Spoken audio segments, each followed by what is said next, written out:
Okay my dear students, നമുക്ക് അടുത്തൊരു online ക്ലാസ്സിലേക്ക് നിങ്ങളെ സ്വാഗതം ചെയ്യുകയാണ്. പുതിയ ഒരു യൂണിറ്റിലേക്കാണ് നമ്മൾ പോകുന്നത്. മാക്രോ എക്കണോമിക്സിലെ രണ്ടാമത്തെ യൂണിറ്റ്. ഓക്കെ, ഏതാണ് ഈ രണ്ടാമത്തെ unit? Yes, national income accounting. National income accounting, ദേശീയ വരുമാനം കണക്കുകൂട്ടൽ. എന്താണ് ഈ യൂണിറ്റിന്റെ ഒരു പ്രാധാന്യം? നമുക്ക് അതിന്റെ ഒരു ഇൻട്രൊഡക്ഷൻ നോക്കാം. National income is the income of the nation. അല്ലേ? നാഷണൽ ഇൻകം എന്ന് പറയുന്നത് രാജ്യത്തിന്റെ വരുമാനമാണ്. What do you mean by a national income? Simply we can say it is the national income is the income of the nation. Okay. അപ്പോൾ നമ്മുടെ ഒരു വ്യക്തിയുടെ വരുമാനത്തിൽ നിന്ന് ഈ ദേശീയ വരുമാനത്തിലുള്ള വ്യത്യാസം എന്താണ്? That is person's income that reflects the economic status of that person. The person income reflects his economic status. ഒരു വ്യക്തിയുടെ സാമ്പത്തിക പദവിയാണ് അദ്ദേഹത്തിന്റെ വരുമാനം സൂചിപ്പിക്കുന്നത്. അപ്പൊ രാജ്യത്തിന്റെതോ? യെസ്, അല്ലേ? അപ്പോ ഒരു രാജ്യത്തിന്റെ സാമ്പത്തിക പദവി സൂചിപ്പിക്കുന്നത് ദേശീയ വരുമാനമായിരിക്കും. So national income reflects the economic status of the nation, of the country. So all nations aims to improving their national income. അല്ലേ? അവരുടെ രാജ്യത്തിന്റെ പദവി സൂചിപ്പിക്കുന്നു എങ്കിൽ എല്ലാ രാജ്യവും അവരുടെ ദേശീയ വരുമാനം വർദ്ധിപ്പിക്കാൻ വേണ്ടി, മെച്ചപ്പെടുത്താൻ വേണ്ടി ശ്രമിക്കും. ദേശീയ വരുമാനം മെച്ചപ്പെടണമെങ്കിൽ എന്തുകൂടി ഇംപ്രൂവ് ചെയ്യണം? Improve their per capita income also. So all the nations aiming to improve the national income and per capita income. Okay, so national income figures, ഈ ദേശീയ വരുമാനത്തിന്റെ ആ കണക്ക്, അതിനെ നമുക്കൊരു ഒന്ന് സംഗ്രഹിച്ചു പറയാം. ഒരു സംഗ്രഹീത രൂപത്തിൽ summarize the performance of the economy എന്ന് പറയാം. ഒരു സമ്പദ് വ്യവസ്ഥയുടെ, ഒരു രാജ്യത്തിന്റെ, അല്ലെ, ഒരു ദേശീയതയുടെ, ഒരു ദേശത്തിന്റെ പെർഫോമൻസ്, ഇക്കോണമിയുടെ, സാമ്പത്തികപരമായിട്ടുള്ള സമ്പദ് വ്യവസ്ഥയുടെ പ്രവർത്തനത്തിന്റെ ഒരു സംഗ്രഹീത രൂപമാണ് എന്ന് നമുക്ക് ആ ദേശീയ വരുമാനത്തിന്റെ കണക്കിന് നമുക്ക് പറയാം. അപ്പൊ തന്നെ നമുക്ക് അതിന്റെ പ്രാധാന്യം കിട്ടി, അല്ലെ? എന്തിനാണ് നമ്മൾ നാഷണൽ ഇൻകം അക്കൗണ്ടിംഗ് എന്ന് പഠിക്കുന്നത്? ഒരു രാജ്യത്തിന്റെ വരുമാനം വളരെ പ്രധാനപ്പെട്ടതാണ്. The economic growth and progress of a country, they are absolutely necessary for economic policy formulation and planning. ഈ രാജ്യത്തിന്റെ വരുമാന സ്ഥിതിഗതികൾ നോക്കിയിട്ടേ നമുക്ക് എന്ത് ചെയ്യാൻ പറ്റുള്ളൂ? That is economic, that is the necessary for economic policy formulation. സാമ്പത്തികപരമായിട്ടുള്ള നയരൂപീകരണത്തിന് നമുക്ക് സാധിക്കുള്ളൂ. And the planning, തുടർന്നുള്ള ആസൂത്രണത്തിനെയും അത് സഹായിക്കുന്നു. അപ്പൊ ഇത്തരത്തിലുള്ള ഘടകങ്ങൾ ദേശീയ വരുമാനം ആവശ്യമായതുകൊണ്ട് നമുക്ക് പറയാം. So national income accounting is very important. So you can study the national income. Okay, അപ്പോൾ നമുക്ക് ദേശീയ വരുമാനം എന്നുള്ള ഈ യൂണിറ്റിൽ കണക്കുകൂട്ടുന്ന ഈ യൂണിറ്റിൽ നമുക്ക് പഠിക്കാം. അതിനു മുമ്പ് നമ്മൾ പഠിച്ചിരിക്കേണ്ട കുറച്ച് ബേസിക് കോൺസെപ്റ്റുകൾ ഉണ്ട്. നമുക്ക് പറയാം some basic concepts of macroeconomics. Some basic concepts of macroeconomics. Macroeconomicsലുള്ള ചില ബേസിക് ആയിട്ടുള്ള കോൺസെപ്റ്റ്. ഇവിടെ നാഷണൽ ഇൻകം അക്കൗണ്ടിംഗ് എന്ന് പഠിക്കുന്നതിന് മുമ്പ് അതിന്റെ ചില അടിസ്ഥാനപരമായിട്ടുള്ള ആശയങ്ങൾ, കുറച്ച് ആശയങ്ങൾ പഠിച്ചാലേ നമുക്ക് അതിലേക്ക് പോകാൻ പറ്റുള്ളൂ. അപ്പൊ അങ്ങനെയുള്ളത് ഒന്ന് ദേശീയ വരുമാനം തന്നെയാണ്. First concept national income. What you mean by national income? നമ്മൾ ചുരുക്കി വളരെ സിമ്പിൾ ആയിട്ട്, നമ്മൾ വളരെ ലളിതമായിട്ട് നമ്മൾ പറഞ്ഞു, national income is the income of the nation. ഒരു രാജ്യത്തിന്റെ വരുമാനമാണ്. സോ നമുക്ക് അതിന് ഒന്നുകൂടി അങ്ങനെ പറഞ്ഞാൽ ദേശീയ വരുമാനം എന്നുള്ളതിന്റെ ഒരു മീനിങ് നമ്മൾ പൂർണ്ണമാകുന്നില്ല. സോ നമുക്ക് അതിനെ എങ്ങനെ പറയാം? National income is the sum total of money value of all final goods and services produced in a country during a financial year. അല്ലേ? എന്താണ് ദേശീയ വരുമാനം? ഒരു സാമ്പത്തിക വർഷത്തില് during a financial year ഒരു സാമ്പത്തിക വർഷത്തില് all final goods and services produced in a country, ഒരു രാജ്യത്തിലെ ഉൽപ്പാദിപ്പിച്ച എല്ലാ സാധന സേവനങ്ങളുടെയും മണി വാല്യൂ, പണമൂല്യമാണ്. എന്താ മണി വാല്യൂ എന്ന് പറഞ്ഞാൽ? അതിനെ പണത്തിൽ കണക്കാക്കുക. ഇപ്പൊ പേന ഉൽപ്പാദിപ്പിക്കുന്ന കമ്പനികൾ ഉണ്ടാവും, പെൻസിൽ ഉൽപ്പാദിപ്പിക്കുന്ന കമ്പനികൾ ഉണ്ടാവും, സിമന്റ് ഉൽപ്പാദിപ്പിക്കുന്ന കമ്പനികൾ ഉണ്ടാവും. ഇതൊക്കെ ഗൂഡ്സ് ആണ്. ഈ ഗൂഡ്സിന്റെ വാല്യൂ, പണമൂല്യം എത്രയാണെന്ന് കണക്കാക്കുക.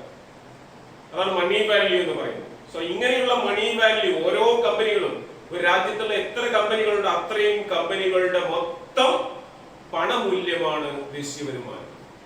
അപ്പൊ അതാണ് അതിന്റെ, നിങ്ങൾ അതിന്റെ നിർവചനമായിട്ട് പഠിച്ചു വെക്കേണ്ടത്. നമ്മൾ പറയാം, national income is the sum total of money value of all final goods and services produced in a country during a financial year.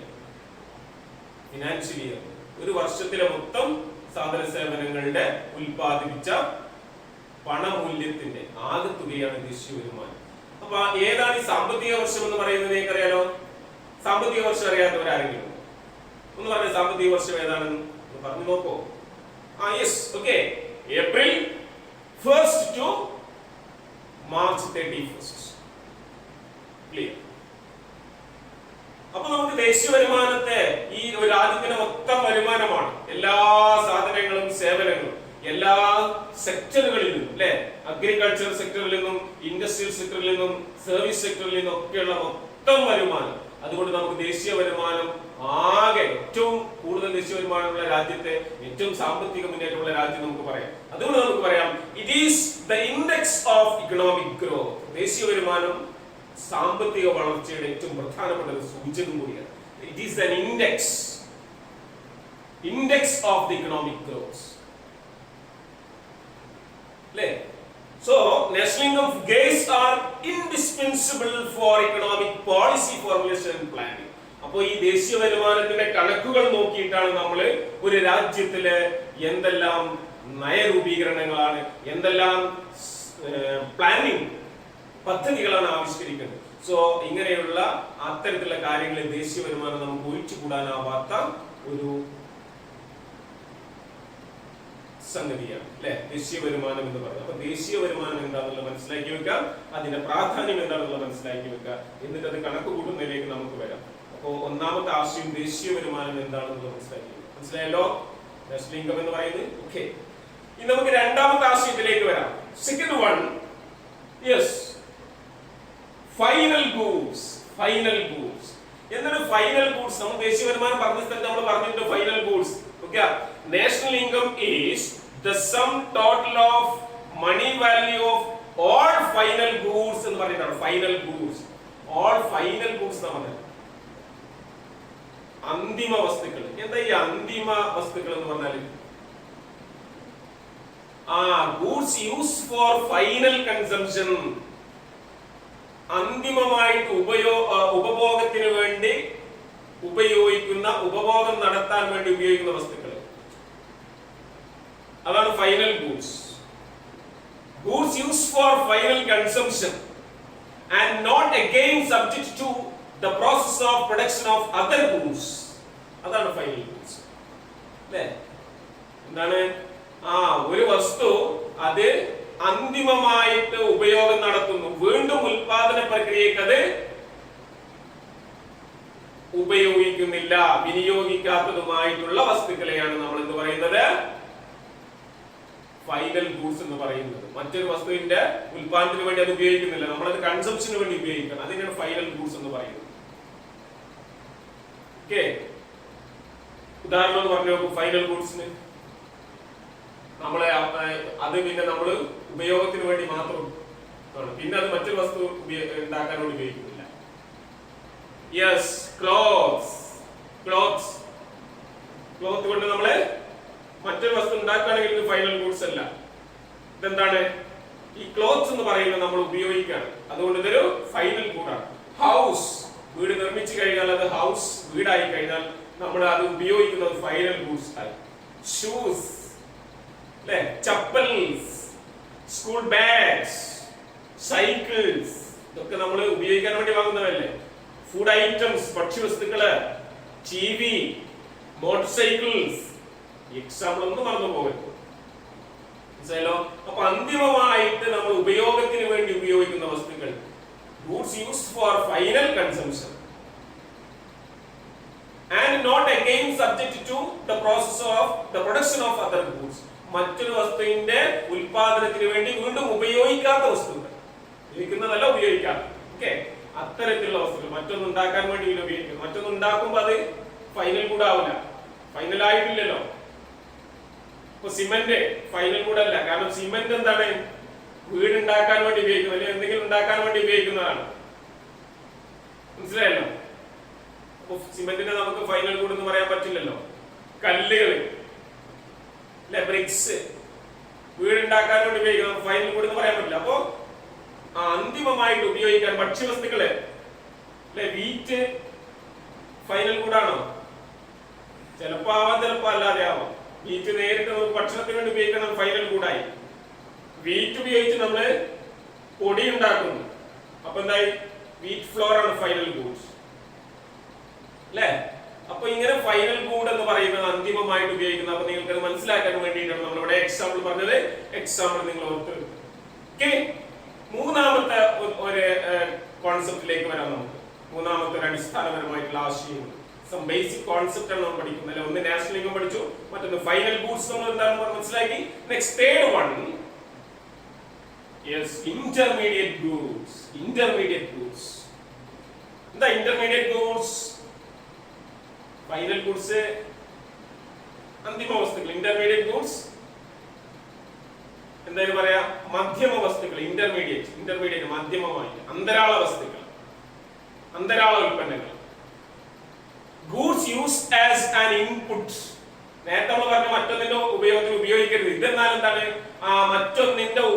മറ്റൊന്നിന്റെ നിർമ്മാണത്തിന് വേണ്ടി ഉപയോഗിക്കുന്നതാണ്. Goods used as an input, input ആയിട്ട് ഉപയോഗിക്കുന്ന ഗൂഡാണ്. ഫോർ പ്രൊഡ്യൂസിംഗ്, ഉൽപാദനത്തിന് വേണ്ടി input ആയിട്ട് ഉപയോഗിക്കുന്ന വസ്തുക്കൾ, അല്ലേ? അപ്പോൾ goods used as an input for producing other goods are called intermediate goods. Intermediate goods എന്ന് മനസ്സിലായല്ലോ? മറ്റൊരു വസ്തുവിന്റെ നിർമ്മാണത്തിന് വേണ്ടി ഉപയോഗിക്കുന്ന, ഇൻപുട്ട് ആയിട്ട് ഉപയോഗിക്കുന്ന വസ്തുക്കളെയാണ് നമ്മൾ എന്ത് പറയുന്നത്? ഇന്റർമീഡിയറ്റ് ഗൂഡ്സ് എന്ന് പറയുന്നത്.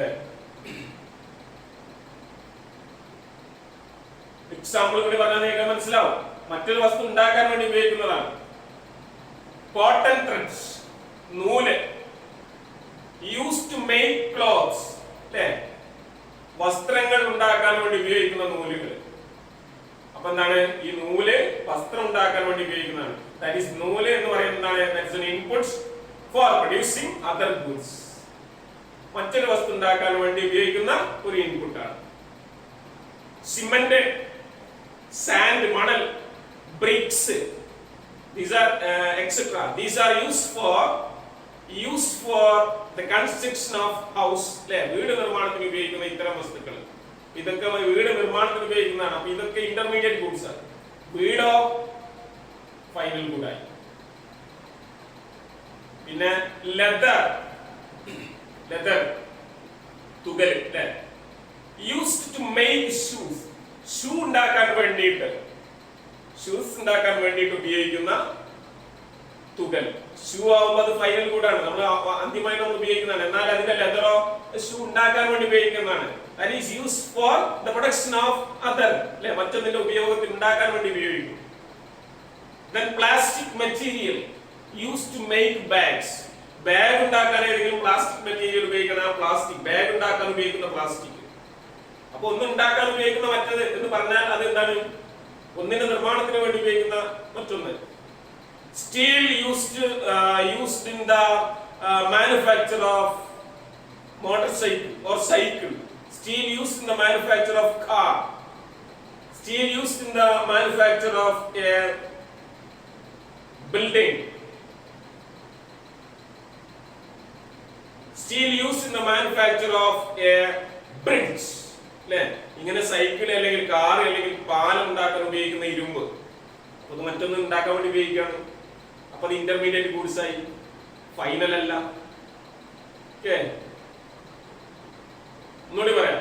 വീറ്റ് എന്ന് പറഞ്ഞാൽ ചിലപ്പോൾ അത് ഫൈനൽ ഗുഡായി മാറും. അപ്പൊ അങ്ങനെ പറഞ്ഞാൽ പോരാ. എന്താണ്? Wheat used to make bread, wheat used to make floor.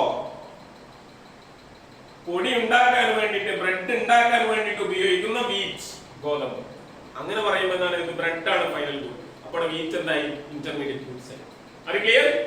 അപ്പൊ നമ്മൾ നാഷണൽ ഇൻകം ഒരു കോൺസെപ്റ്റ് പഠിച്ചു. രണ്ടാമത്തെ കോൺസെപ്റ്റ് ഫൈനൽ ഗുഡ്സ്, മൂന്നാമത്തെ ഇന്റർമീഡിയറ്റ് ഗുഡ്സ്. ഇങ്ങനെയുള്ള ചില കോൺസെപ്റ്റുകൾ പഠിച്ചിട്ട് വേണം നമുക്ക് അപ്പുറത്തേക്ക് പോകാൻ. അതുകൊണ്ട് മറക്കരുത്, മറക്കാതെ മനസ്സിൽ സൂക്ഷിച്ചു വെക്കുക.